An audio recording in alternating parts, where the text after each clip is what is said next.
Hello, welcome back to the Three Orcs live stream. This is David, and this is a follow-up week from, June 15th, 2025. It's a follow-up of all the work I've done all week. Like an update to keep everybody up to date of the project for the Verbobonc Campaign Guide 576 Common Year. This is for running your Temple of Elemental Evil campaign, not just the module from the pages, not just the dungeon slog, but the actual epic campaign of the entire area of the Flanness, of the Verbobonc area, and the Gnarly Forest, the Cron Hills, and the Wild Coast, and Divers, Lord Mill Mountains, the Luna, Fiorandi, within like 500 miles. That way, it's more of an open sandbox kind of campaign where your players can go anywhere and do anything and pursue other quests, and all related to the layers of the onion of the Temple of Elemental Evil activities. You know, they're on the second rise, and basically Hedrak, the Supreme Commander of the Temple of Elemental Evil, that is the Mouth of Uis. They're the ones responsible for this second uprising, which is a big secret. Nobody in the kingdoms of the realms where the forces of good know about this, because they learned their lesson the first time around, and they want to make sure they're not discovered until they're ready. And they're not just developing forces to march upon Verbobonc like they tried to do the first time, but they're also using politics too to weaken and misdirect the forces of good. Much like the Game of Thrones meets Temple of Elemental Evil. So if anybody's here on the live stream with me, you're welcome to ask any questions so we can talk about this campaign. And I'm also going to go review everything I did all week to keep everybody up to date and plans going forward. Now, last week we had a special guest, Rick Brunner. He's the author of the original Noble Ambitions module for Living Greyhawk, which is one of the first modules for the Verbobonc area. It kickstarted it off, and with a bang, with a lot of politics, a lot of involvement with the gnomes and the lords. And it really brought the campaign world to life, and made it more of an epic campaign versus just a bunch of dungeon bashing and looting and killing. And I feel that if you want to run an epic campaign, you need more of that, a good balance of everything. You know, we have the dungeons covered, and I'm running more dungeons besides just the Moat House and the Temple of Elemental Evil. There's other outposts out there too, and it's all planned in the works. I reference a lot of this stuff from Anna Meyer's maps, which is reference to all the Living Greyhawk locations and roads and rivers and things like that to help flush the world out. Nulb is fully built out with like almost 40, 50 locations. So is the village of Hamlet, and so is the city of Verbobonc, which has 100 locations and NPCs. And you have Etterbach, Penwick, Nib's Rest, Sheernob, Ostverk, Twilight Falls, and a few others that are fully flushed out, just like Village of Hamlet. So your players can really go anywhere.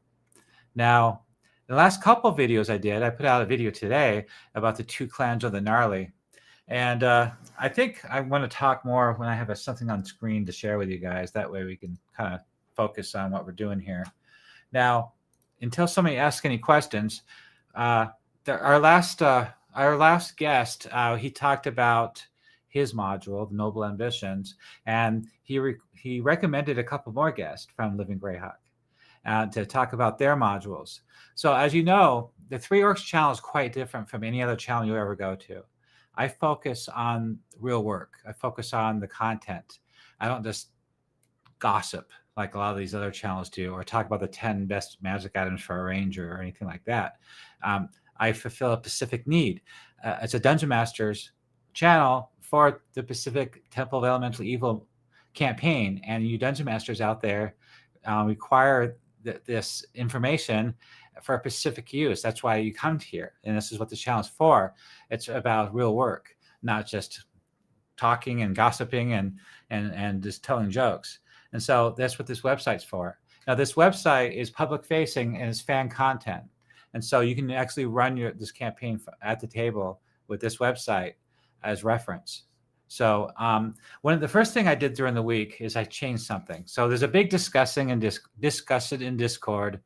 And that's where everybody goes to Three Orcs Discord to talk about this campaign and work on it and collaborate.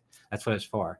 And I'm always recommending everybody, I invite everybody to go there to if you want to get involved in this campaign, to expand it even more, come on to the Three Orcs Discord channel and we work on it together. I take special requests from Dungeon Masters all the time that they need this, that village, or that NPC, or that plot, and I try to work it in during the work week, because I work on it 7 days a week, and I get it out there. And I'm always asking people what they need for their campaign, so I'm always creating it. And one of the discussions we had is the timeline. So this is how I look at it. I originally created this website 5 years ago.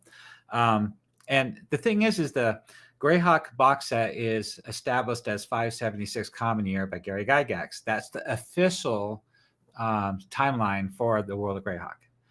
And then all the modules have different timelines too, because if you write a module, you can state in the module what year you think this module should be run in.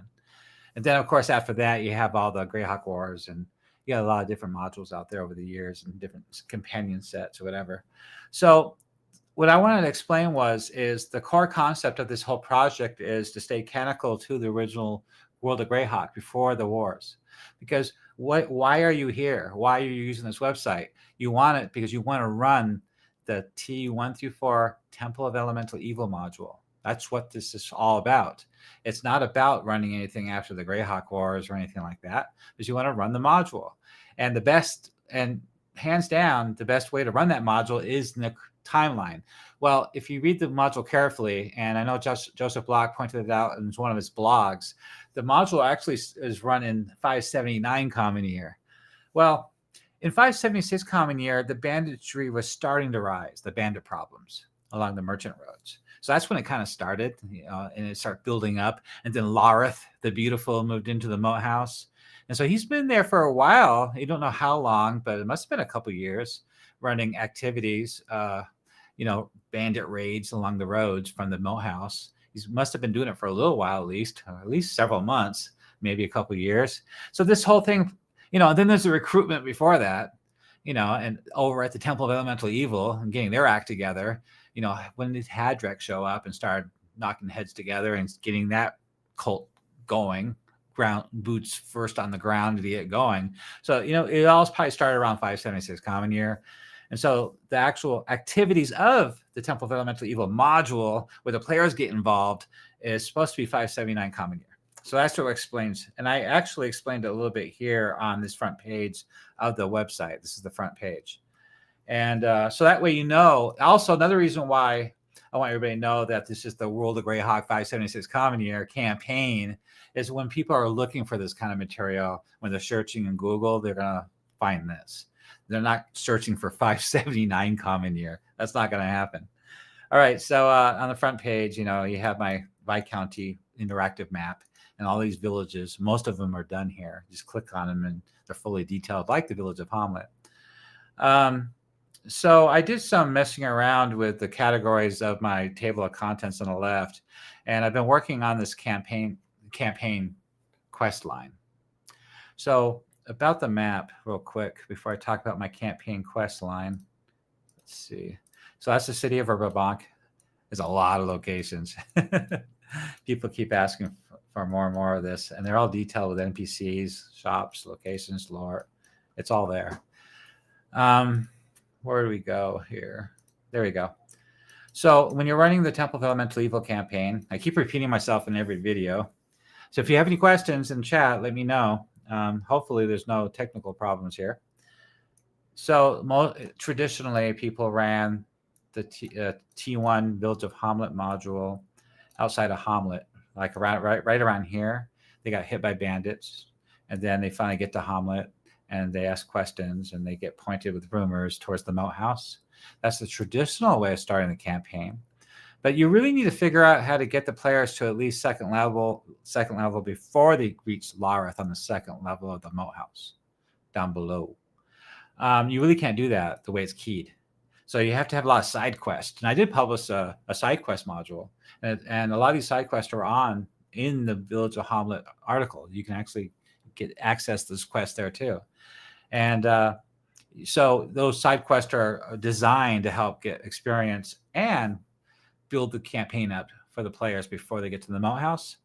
and get them to second level and build up the lore. So the players get engaged into the world and bring the world to life. That's what those side quests are for. Well, other Dungeon Masters, they like to start their campaigns off up here in Divers off the map. This map is only for the Viscounty of Verbobonc. That's what that orange line is. And so they make their way south to Nob, right, through Twilight Falls. And then other campaigns DMs start their campaign off to the east, off the Wild Coast from Narwhal. And they make their way along the Wild Road here, which I still have not labeled. And they find themselves in Hamlet. So that's one way to start the campaign. Other ways are like you can start off as elves in these clans in the Elven lands, or in Selene down to the south from the Elven lands. Or you can even start from Fiorandir of Luna if you wanted to, if you're a bunch of clerics and paladins and fighters and stuff. Divers can be a bunch of rogues and assassins, I suppose. Or you could start off as a bunch of gnomes and dwarves from the Greenway Valley and the Lort Mill Mountains down here. There's a lot of different directions you can come from. Myself, I've run 4 groups now. I start all my campaigns in the city of Verbobonc. The city of Verbobonc is completed. Most of those buildings, all the shops are fully keyed with NPCs and a lot of quests. And I throw a lot of Living Greyhawk quests at them to start the campaign off. I integrate them with this campaign. So that way it builds up the politics and who's behind the rise of the Temple of Elemental Evil. Those lords that are up to no good. And a lot of things are happening there. And so it really, instead of reading a background to the player, they experience it. Like the hand of the corrupt lords and how the gnomes are being treated, and I'm being hired by a lord to help the poor house out. And so that's where I start my campaign. And I want to talk about that in a minute here. But Pascal, thank you for joining. You can talk about starting with Noble Ambitions and outline how the leads are step-by-step to Hamlet. Yes, he asked me if I could do that. And that's where I'm leading to right now. That's what I'm going to go over. So Rick Bruner gave me permission to use this module. And it's going to be fan content only. I can't sell it on DM's Guild because Wizards of the Coast own it. Wizards of the Coast will allow you to publish and sell Greyhawk material that is the source from DM's Guild. Like there's only 4 books or 5 books from Living Greyhawk on DM's Guild. There's the main gazetteer and there's the 4 journals. So anything in there you can use and build a whole campaign or adventure or story around that information. But any of the quest lines or information, I don't know. I'm not a lawyer. I don't know the facts. They haven't answered me yet about this, but I don't think you can use information from the individual Living Greyhawk modules because they're not sourced on the DM's Guild. Even though you do have permission from the original author, I don't know yet. I'm still looking into that. But I am, with their permission, using as fan content. And so that's what I did with Noble Ambitions. So Noble Ambitions is for a later quest line. All the Living Greyhawk modules are later quest line. It's after the Greyhawk Wars, 594 Common Year and up. Well, the locations and the NPCs and organizations like the Gnarly Rangers, the Druids of the Gnarly, all these things still existed back in 576 Common Year. They didn't just spring up out of nowhere. And it's great. A Dungeon Master, Gary Gygax intended for the Dungeon Master to develop all this, to expand the campaign. Well, Living Greyhawk did that for us, so that's awesome. It saves a lot of time. And Anna Meyer cemented that with her map, and my maps are modeled off her maps. So all the locations from Living Greyhawk are on her maps, and the roads and rivers and things like that. So that helps a lot. So since I'm starting my campaign in the city of Verbobonc, I'll show you what I did. So I started off with the city of Verbobonc is fully keyed, of course. And so if you scroll down to the right, past everything you need to know about the city, everything is here. On the right-hand side I put all the locations in different quarters of the city, like the high quarter, the business quarter, and they're numbered 1 through 30, how many locations I keyed for each section of the city, including Gnomesburg, including the walls and the towers, Castle Greyfist, the waterfront district with all the warehouses and stuff. So you can actually develop encounters and role-playing and quests and storylines in the city easily using this information. And it's all linked. So you just put your cursor over Abad Haya, it'll pull up his article to reference at the table. I renamed the police force in the city of Verbobonc to Vigil Wardens. I really did not care for the Gentleman of the Watch name. I thought that was kind of it didn't feel like older, like 16th century, 15th century Greyhawk D&D to me. I didn't like that name. And there's some things in Living Greyhawk I didn't really like that much. Like when they named that town to the south Cienega Valley, which is the name of a California town. So I renamed it back to what it should be named, Nibs Rest, called after that river that goes through there. So I did do some changes. Now, Living Greyhawk really isn't canon because, it's not published except for those 4 or 5 books. And a lot of Dungeon Masters don't like or follow the Greyhawk Wars. They run their, and this module is written before the Greyhawk Wars. It's run before the Greyhawk Wars. It's 579 common year. So you have to take all that Living Greyhawk stuff with a grain of salt. And I cherry pick and I try to make sense of it. There's also another problem with it was cohesiveness. They didn't have the best editors, so some of the stuff was a little bit confusing. And so I had to sort all that out. But anyway, that's one of the things I did change. I don't change much, and it takes me a long time to change anything, but I did change the name of the police force there, the city guards. All right, so with Rick Bruner giving me permission many times, he let me use his module. So I started off with Noble Ambitions. So Noble Ambitions is an adventure starter for the campaign. You're all first level.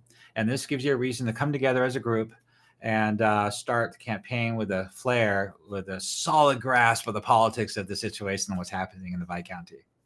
It's really amazing. And I renamed it Noble Ambitions 579 Common Year because I had to rewrite it for this timeline to be used in the Temple of Elemental Evil campaign. Rick Bruner last week said that they were supposed to steer clear from Noble and steer clear from the Temple of Elemental Evil when they were doing the Living Greyhawk stuff back in the day. That's why there is no modules directly with Nob or that temple. So they wanted to come up with new stuff.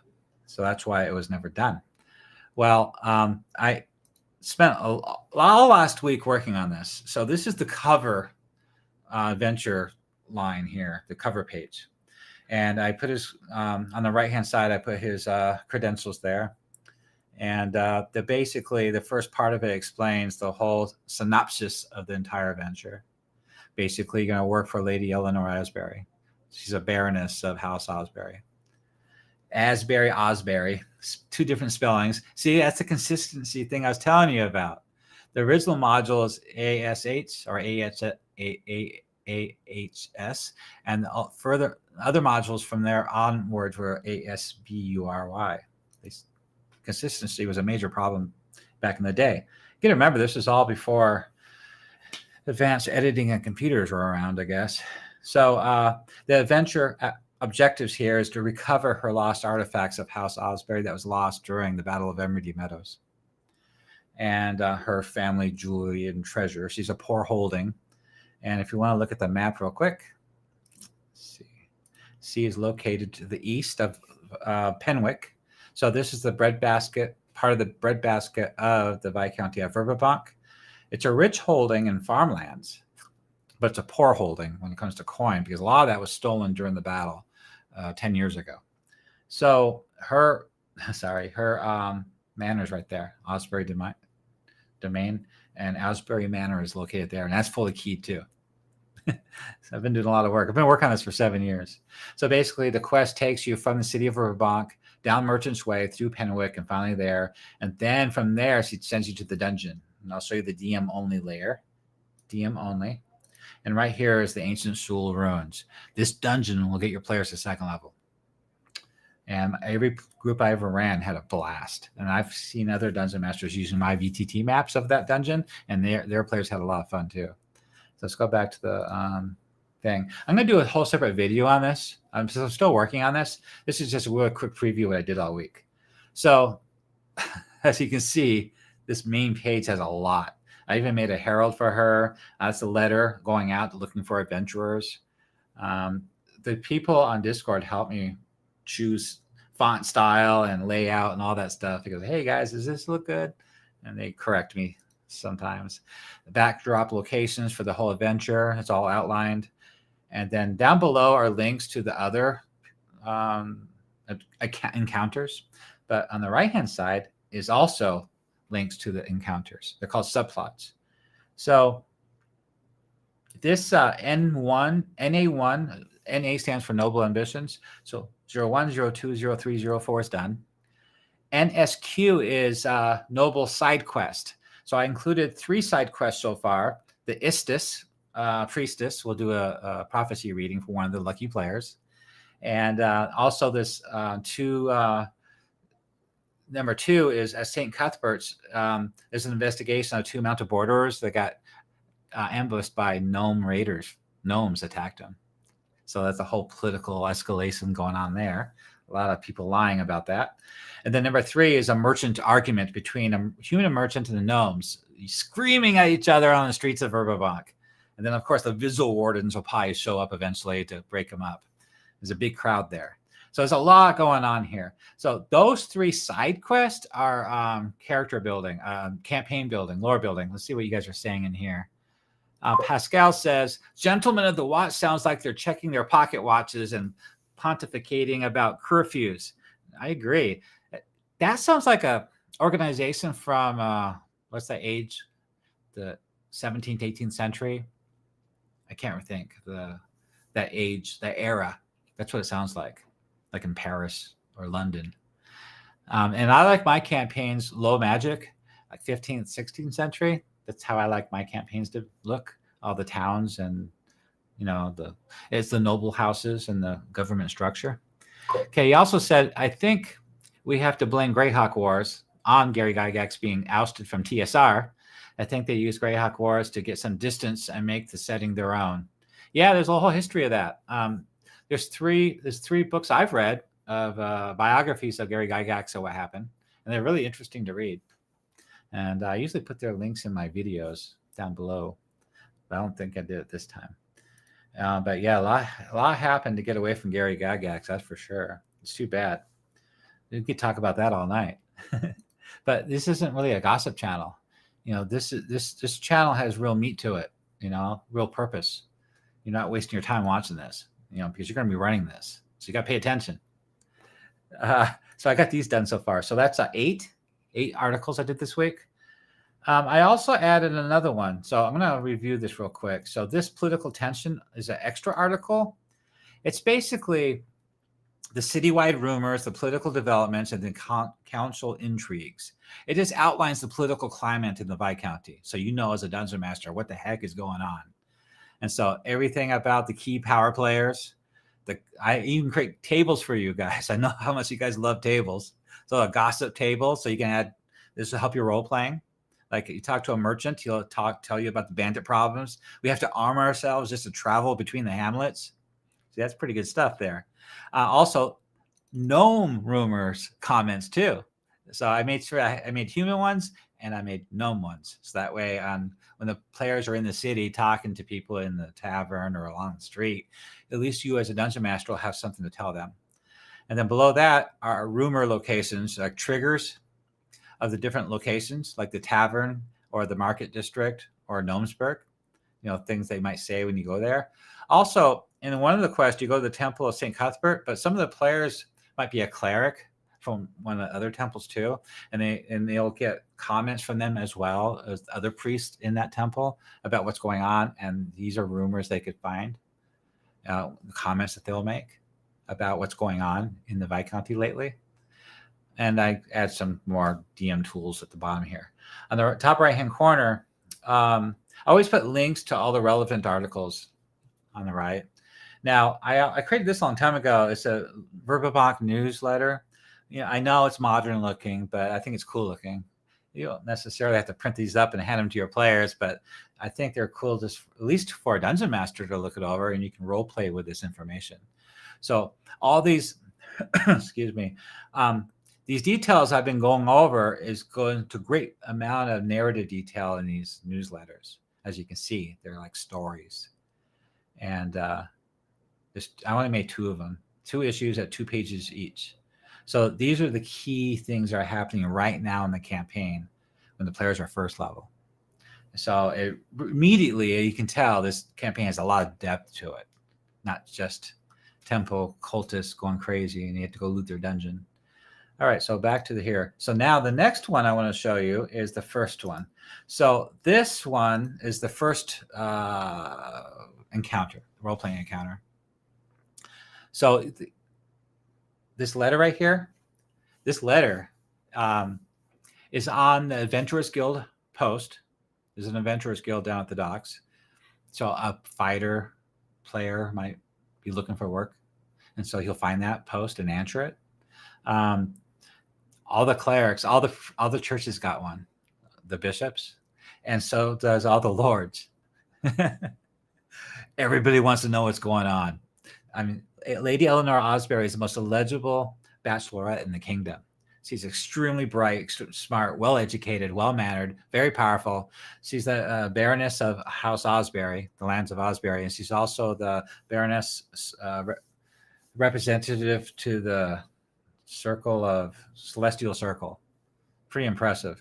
Marry her, you're going to end up being a lord. So that could be an end campaign thing to look forward to. So what I did is I made sure I put a lot of narrative and a lot of flavor text and a lot of dialogue. See, even the doorman has things to say. You get to the inn, he says stuff, they say stuff. And so this first page is just getting to the inn and covering that. And then the next one was this one, getting in the inn, what it looks like inside. A lot of narrative, a lot of flavor text, a lot of dialogue, little things like that. It brings it really to life. I put DM notes on the right and the bulk of the encounter in the middle. And I did include a lot of modern D&D, like DC checks and stuff for some of you that use that stuff. And all the key characters they all have their own articles, so you can read all about them, their personality and background, and politics and stuff like that, and the artwork, what they look like. This is the interview. She interviews the players. And I added 3 NPCs, so the NPCs are interviewing too. She doesn't like them, and you know why? Because I put their dialogue here. The dwarf is really belligerent and horrible to talk to. The female rogue, she's very greedy, and the elf from the Silver Consortium, the wizard. So it's pretty funny. There's a little bit of humor here for the players to witness, and it sets them up to what to expect from this encounter. You wrap up the interview, and then some politics are involved. So it's pretty cool. That's one of the dwarves that are applying to become one of the adventurers. All right, so the next one is the oath. So if they do take on the quest to go to House Osbury Manor, then they're gonna do the oath, and she's gonna stand up and say, "Do you follow me? Here's the tabards. I want you to wear them to represent House Osbury." You know, that kind of thing. And then she finally reveals the mission. So I didn't explain that earlier. The letter that went out does not explain the mission. All the lords and all the bishops and all the key power players in the city of Viscounty and the bad guys, you know, the secret agents, they all want to know what this mission is. It's a big secret. She's keeping it close. And then after she hires the players and they take on beholden to her for this mission, she actually reveals the mission now and explains to them what they need to do. And so this madman, he's got a prophecy that he keeps reciting. She believes that's where her treasure is, that ancient soul dungeon. So it's pretty cool. And he's located at Baroness Manor, Housebury Manor. So the players have to go there and maybe they can question him further. And then she finally talks more about the pledge ceremony and her final words. Okay, we're going to meet tomorrow. We're going to leave the city in the morning. Go ahead and wrap up everything you need to know. The players are given the code, right? There's a code, and I don't know why the code's not here. It should be here. But anyway, you can go to Betham the Sage at Betham's Books. Maybe he can help you decipher the code, the prophecy. You can go to the Monastery of Reverend Brothers, A1. That's another keyed location. Get help there. I even made another chart. And so the prophecy has is detailed to include these 8 deities as part of the clue. And I actually give you the answers down below. And then the closing audience where she says goodnight and all that stuff. And the final scene of more politics. Where did I put that? So it's her. I always add comments to bring more depth to the campaign. Here it is. I found it. I thought I made a chart for this, though. Where'd it go? Oh, there it is. Top right-hand corner. Okay, so I made a printout for you to print it up, to hand out to your players. So that's the prophecy. The madman keeps repeating this. And I also spelled it out down below, too, right here in bold. So the players will have fun deciphering this riddle. All right, so the next one, after that, so I really break this down to help you run it at the table. So it's really well laid out, so you can reference it. So as you leave, you get to pick another lucky player. And they're accosted by an assassin in the alley. And he whispers, he introduces himself under a fake name. And he tells them all sorts of stuff about Lady Eleanor. And she's a liar, and she's evil, and she's up to no good. Watch out. Give me the treasure. Well, anyway, that's who he really is. And he has his own article, too. So this is another role-playing encounter, which is really interesting. It really freaks the players out. And the next one. Okay, so that's the 4 I did, plus I did the 3 side quest. And just real quick, the side quest is Istis, Priestess. It's another seance that she does for a lucky player. It might have some kind of divine Istis. Oh, fate. It's fate tied. If a player kind of seems like there's maybe some kind of fate might be attached to that player, you as a dungeon master have to figure that out. She would actually read this to him. So there's a whole bunch of dialogue here of her doing that. And then there's an interpretation of her hints for the dungeon master, a chart to help you figure it out. So this is a whole prophecy right here. And this is actually clues to how to solve the first dungeon. The ancient Shul temple, that's what these clues are for. How to kill that altar, to undesecrate it, to break it, the evil hold that's on it. So I even gave you it's just holy symbol too. So everything you know about that there. All right, so next is St. Cuthbert. And this one is where the mounted borderers are right down, where they go? There they are.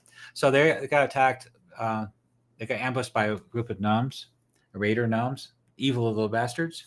And so the whole city's in uproar about it. Can't trust those gnomes. That's Bishop Hoffren. So your player is either a cleric or a paladin, and the bishop sent him here. You want to get to the bottom of it. Go find out what happened to those mounted borderers. We need to know. Help Bishop Hoffren question them. Or maybe the Wizards Guild could have sent your wizard guy. It's up to you. You just have to think of something logical. Why the head of the order that your player is from would be interested in this. And so the setup and hook is all here. And then the flavor text and dialogue, getting there, the front, the inside, the outside, summoning him, talking to him, his offer. He takes you into the infirmary. Then you start questioning Kaloun and Marissa, and they start answering questions. I gave you another chart of some of their answers that you could know if your players are good enough to ask relevant questions.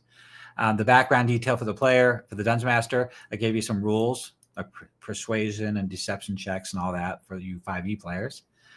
Then another thing happens. And so I wasn't sure if I was going to add it to this page or create a whole nother page, but I decided to add it to this page. So there's a riot out in front of the church, and it's instigated by the Temple of Elemental Evil agent. And so it's pretty cool. So he starts a riot, and they go off looking for gnomes to throw out of the city. And Hoffren gets really upset. Jarvis, my office now! He screams at him as the players follow the riot, I guess. But they can't find that fake priest because he loses himself in the crowd. So that's pretty cool. Then the next one is the merchant argument. So this is where the gnomes get in an argument with that guy right there. They've been swindled. They got a receipt, and he said he never received the goods. It's pretty much what you need to know. Basically, the players are coming around the corner, down business district, bunch of shouting, angry gnomes come storming around the corner. They're furious. They're complaining how they've been swindled and can't trust humans anymore. They're threatening to take their trade elsewhere to Divers or Ulick. It's pretty good. And so I added GM notes for that whole encounter. Then the argument at the shop. They get there. There's a one gnome still there arguing with him. More dialogue if they get involved. And then I made another chart. What happened? What's really going on? How the agent of Temple of Elemental Evil, Lakash, it had orchestrated this. And down on the right is a whole bunch of stuff too. DM notes, sidebar DM notes, summary points. And then I decided at the last minute today, I just wrote this today, I decided to add what would happen if the Vigil Warden showed up. Like I figured that's probably what happened. You remember, I'm a Dungeon Master, and the reason this is like elaborate Dungeon Master notes, and I wrote this for myself originally to help me run the game. And I know you guys are going to need it, so I put it here. Or you might need it. And it's got dialogue too. So how the Vigil Wardens will react. You know, they have the right to low justice. And I have a whole dialogue of the laws of the Viscount Verbobonc on this website too. A lot of players don't understand that about justice and nobles and commoners. Anyway, that's what I did. I updated Eleanor Asbury and Millennius. So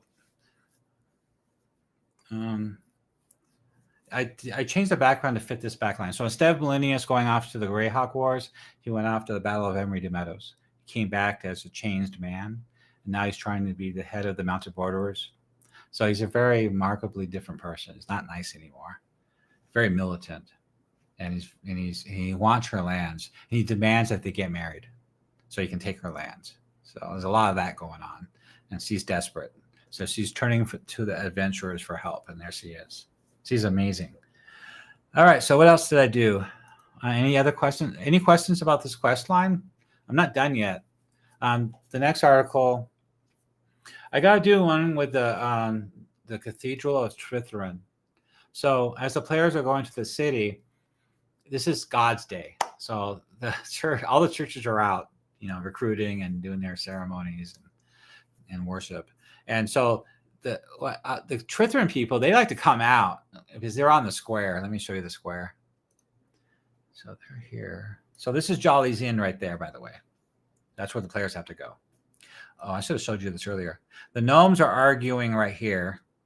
Sorry, stop it. Right here on this street by B31 is his jewelry shop.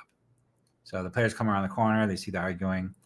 And that's the Cathedral Square, and that's the Cathedral of Trithrin. So they come out on the steps here, and they parade around this military parade of clerics, inquisitors, and stuff like that, paladins.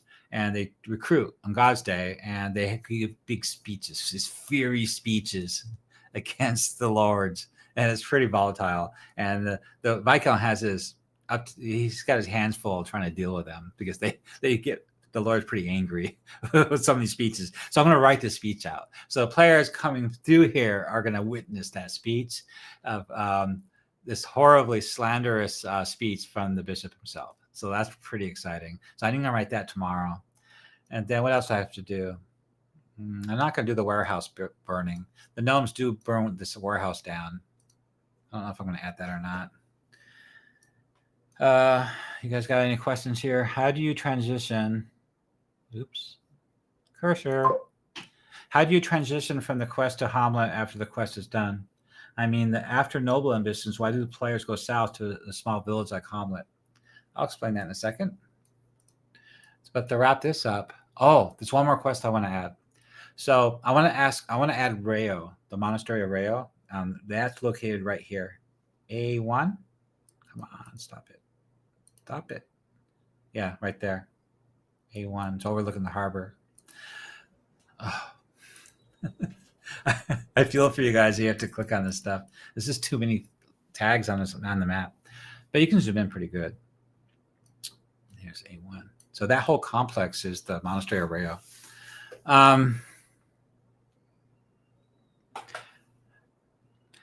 The chest of Rayo is at the Ancient Soul Temple. That madman is a priest of Rayo. they were raided, and everybody was slaughtered except for him. He was taken prisoner with the chest of Rayo, and they were taken to the Ancient Soul Temple, and he was tortured for, I guess, a couple of years, and he finally escaped, and he wandered, and he finally made his way into the lands of Osbury, and they found him, and they took him in, and they have their own priest of Rayo too. A priest of Rayo is very popular among nobility for various reasons. That's why they have such a big monastery right here by the castle. But they have their own prophecy, another prophecy. And so one of the priests it's God's Day, so they're out parading up and down the main merchant road there, trying to get recruits for Rayo and stuff. And she spots one of the players, another lucky player. Maybe it's one of the fighters. That's what I did. I picked a fighter that wasn't getting any love, nothing to do. All he did was go to the Adventurers Guild and hang out at the tavern. So I figured she fixed her eyes on him, and she goes, "You're the prophecy. You're the chosen one. I dreamed about you last night. Follow me. I got a lot to tell you." So he ends up following her to Rayo, the church there, and I wrote a bunch of dialogue and description of the actual ceremony that's going on there, really bringing it to life, what it's like to be a priest of Rayo, what it looks like there. And I even created a sermon and everything. So that's all going on in the background while she takes him to a side room and explains to him that she's looking for, he's supposed to find the raving madman or something. So it all links together. So she doesn't know that missing priest of Rayo of the chest is at House Osbury. She doesn't know that. And she doesn't know what Lady Eleanor wants. All she knows is she had a dream, and it was a divine dream from Rayo, a clue to go find this chest, to find that cleric that lost the raving madman. And so if she chooses one of the players, so the players will start putting 2 and 2 together.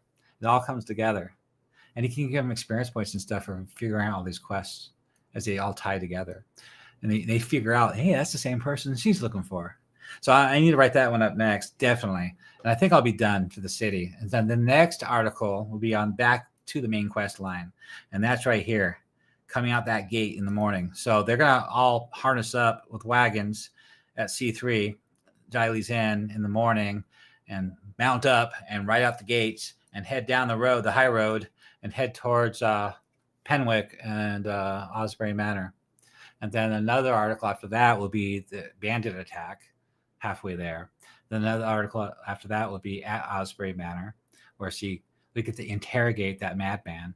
Then another article after that will be them traveling through the Fenjator, across the Imridge Run into the Gnarly Forest, finding the entrance. So this prophecy is a map, how to get there, how to find it. Nobody knows where this Ancient Soul Temple is. That's what the prophecy is for. It leads you there.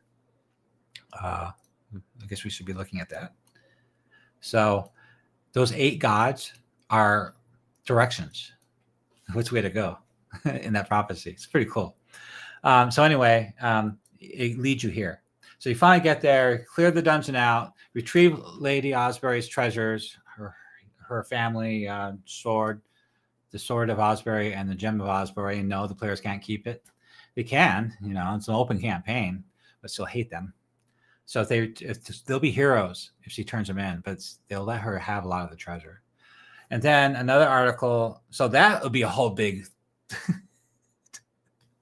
module just for the dungeon. The dungeon's already done. I just need to put it back on here a little bit differently with the VTT map. Then after that, they go back, and Lord Melinius intercepts them, tries to take all the treasure from them. She comes and stops him. "What are you doing on my lands? These are my men." So they finally get back to House Osbury. They celebrate as heroes. They're awarded experience points, lots of treasure. Banditry's on the rise. Now I'm answering your question now. How do you transition from this? So at this point is the Gift of Beauty quest. So the Gift of Beauty was taken. The Gift of Beauty was a present from the Luna, Firandi, the Druids of the Gnarly, and the Elves of the Gnarly, and artisans and Verbobonc all in this chest. And it was a delegation of priests of Rayo went south to the border of Selene. They got through Ostfork, but halfway to the border of Selene right here, they were ambushed by the Earth Cult, orcs, gnolls, and I was taken. the gift of beauty was taken. So there's a quest for that. Also, there's the whole other side quest, all these rumors too, but it's also the rumors and side quest and main plot of the bandits are on the rise again, and Hamlet's having trouble. Also, the castle there in Hamlet, there's a lot of side quests in Hamlet that can drive them there. Like the castle, it's been a week now. They haven't gotten any granite from the quarry, things like that. So that'll drive them to go south to investigate all that, plus follow up on the gift of beauty. So there's a lot going on. There's a lot more than I'm even relating here. And that's what this website's for. So anyway, I just want to tell you guys what I did all week with those 8 articles. Also, I finished this too, Clan Felafel, which is 6 characters and 1 location. I haven't created the individual buildings yet like I did down here, Clan and Nelafil. If the Dungeon Master needs it, let me know, and I'll start working on it. But this is important because you got traffic going back and forth to the Wild Coast, to Nob and Hamlet, the Viscounty, of legitimate merchants, slavers, and bandits. And what are these clans doing about it? This is their lands. They're traveling through their lands. They're raiding the merchants. So the Dungeon Master really needs to know what kind of patrols are out there, what they do about it, the politics. There's also that whole ley line thing, ley lines running through the Flyness. And I talked to you guys about that today in my other video about how good idea. Okay, so the Temple of Elemental Evil is enshrouded, warded by the forces of good at the end of the battle. The first rising of the Temple of Elemental Evil, it's all protected now, and encased layers and layers of wards to trap all those people, all those agents in the temple and all those monsters and stuff. Well, those wards, my voice is starting to give out. Those wards also stop scrying and detection magics. So it's really hard for the forces of good to keep tabs on what's going on down in the Temple of Elemental Evil. But, what's interesting is since these ley lines are connected to those elemental nodes, and those elemental nodes are active with being sacrifices thrown in and the power being tapped from them, you can detect that activity along the ley lines. And so the elves are like getting really concerned about this. So that's another plot point that you could add, plot hook to this campaign. So if you have an elf in your party and they happen to be from these 2 clans, that'd be a good plot hook too. That the elves want that player to get to the bottom of it. So, and they know better than send him to Nob. He'll be enslaved or killed. They know that. And they can't go themselves in force because look at that. It's in the Viscounty of Verbobonc. It's not in their lands. They'll have to get permission from the Viscount himself. So they sent representatives to the Viscount to look into this. So a lot is going on. A lot's going on. We try to be very reasonable. We talk about this every day, all day on the Discord channel to make sense of all this stuff, to make it cool and stick to lore, canonical lore. All right. So you guys have any other more questions about any of this? Anybody join me? No. Randy said he was going to join my live stream, but it looks like he's not home yet. I guess he wanted to talk about the campaign. I have requests for 2 more Living Greyhawk Triad members to join interviews with them. And like I said, we don't just talk about gossip. They do mention the politics and how it was like to work on Living Greyhawk and the people back then, yes. But the focus of my videos is on their work, on their modules. I ask them pointed questions like, in this scene, this gnome said this or did that. Where are they from? Real questions that Dungeon Master would really legitimately need to know. So it'll help us build our project out too. And I have to explain to them what we're doing with this project too, because they're all Living Greyhawk. And they only know after the Greyhawk Wars. And so they think it's quite interesting that we're doing this, running the original Temple of Elemental Evil campaign. So, it's going to be the epic campaign of a lifetime, what we always all wanted to run all our lives. And this is finally a chance to do it right, give it justice that it deserves, and link it to the G series and the D series and the Q1 and the Q2 by Joseph Block, things like that. Also, this is the Water Temple outpost. This is the Hill Giant outpost. This is the Earth Temple outpost. This is the Fire Temple outpost. And that's the Air Temple outpost. Just like the that's like the moat house, is Lara's outpost for the Greater Temple.